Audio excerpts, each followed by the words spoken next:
السلام علیکم، میاں سیف الرحمان حاضر خدمت اپنے YouTube channel fair and square کے ساتھ۔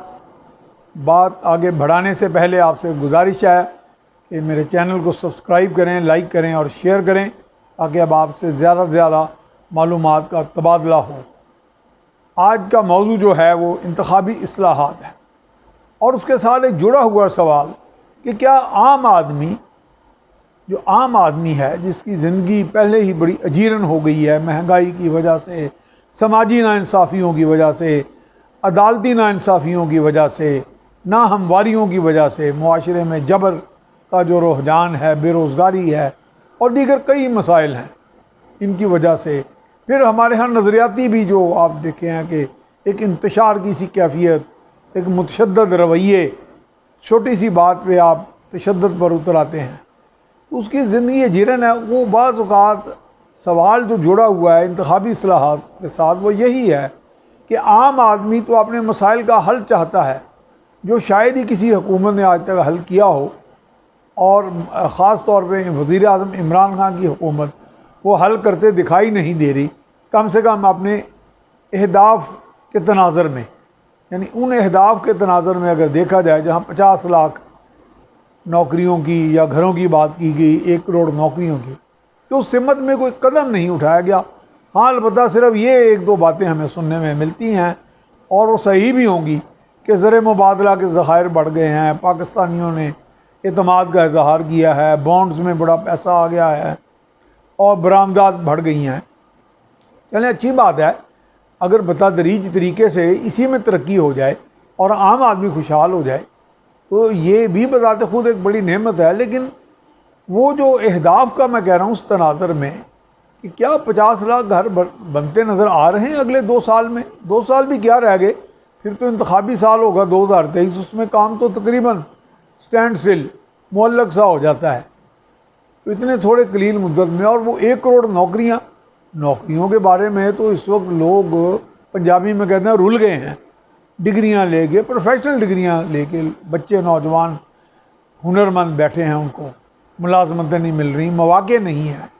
ادھر ادھر کھپ رہے ہیں اور مانگ تانگ کی زندگی، بھکاریوں کی سی زندگی بسر کر رہے ہیں۔ تو اسی دریں ثنا یہ معاملہ، یہ بحث آ گئی انتخابی اصلاحات۔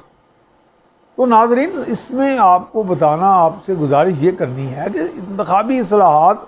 اس لیے ضروری ہیں کہ آپ کسی بندے کو اپنا نمائندہ چنتے ہیں کہ وہ پارلیمان میں آئے اور اسمبلیوں میں آئے، آپ کی صوبائی اسمبلیوں میں آئے، قومی اسمبلی میں آئے، سینٹ میں آئے، ایسے قوانین پاس کرے، ایسے آئین سازی کرے، ایسی قانون سازی کرے، ایسے منصوبوں کی تکمیل میں وہ معاون ہو اور رہنما اصول بنائے بیوروکریسی کے لیے کہ جس سے عام آدمی کا بھلا ہو۔ لیکن وہ وہیں کا وہیں، اور وہ ہوتا کیا ہے کہ آپ ووٹ دیتے ہیں، الف کو ووٹ مل جاتا ہے بے کو، کبھی RTS سسٹم بیٹھ جاتا ہے، کبھی کوئی۔ اب اسی بات کو اس لیے کہتے ہیں انتخابی اصلاحات ہوں۔ وزیر اعظم عمران خان کہتے ہیں الیکٹرانک ووٹنگ، یہ جھگڑا ہی ختم کر دیا جائے۔ اس سے بہت سے ممالک میں یہ سسٹم چل رہا ہے، لیکن آپ کے ہاں تو چینج، جو تبدیلی ہے، مکینیکل ہو، مشینی انداز میں ہو، اس کے ادارے متحمل ہی نہیں ہوتے، بحث مباحث شروع ہو جاتی ہے۔ تو اس لیے اکثر میں کہتا ہوں کہ اگر آپ کوئی ویژن لے کے یا کوئی ارادہ لے کے آئے ہیں میدان میں اور اعلان کرتے ہیں، اس کا میں انگریزی میں کہتا ہوں it should be backed up by strategy, کوئی میتھڈ، کوئی اسٹریٹجی، کوئی حکمت عملی، کوئی قابل عمل، کوئی فارمولا جو ہے وہ اس کے اوپر کام ہونا چاہیے، اس کے بعد بات ہو۔ اور دوسرا یہ ہے کہ جب آپ انتخابی اصلاحات، یعنی انتخابات میں دھاندلی کو روکنے کے لیے، انتخابات کے عمل کو شفاف بنانے کے لیے، لوگوں کے مینڈیٹ کا عمل جو ہے اس کو بالکل پاک صاف کرنے کے لیے، زیادہ سے زیادہ بے ایمانیوں سے پاک کرنے کے لیے اگر آپ یہ لانا چاہ رہے ہیں تو پارلیمان میں آپ کو حوصلے، تدبر، صبر سے چلنا پڑے گا، خود کو پارسا اور سب کو چور کہنا چھوڑنا پڑے گا، پھر جا کے آپ کا کوئی یہ طلسم ٹوٹے گا۔ آپ ماضی میں اگر 18ویں ترمیم میں بیٹھ گئے، سب پارٹیز مل کے انہوں نے 8، 9، 10 ماہ بیٹھ کے وہ ترمیم کی، اور بھی ترامیم میں، یا NRO کے معاملے میں، اور بھی بہت سے معاملات میں جب وہ بیٹھ کے انہوں نے قانون سازی کی، تو اب کیوں نہیں کر سکتے؟ لیکن لیڈنگ رول، کلیدی کردار کس نے ادا کرنا ہے؟ جو شخص ڈرائیونگ سیٹ پہ ہے، وزیر اعظم عمران خان۔ اب میں آپ کو یہ سوال چھوڑے جا رہا ہوں اگلے پروگرام کے لیے۔ خدا حافظ۔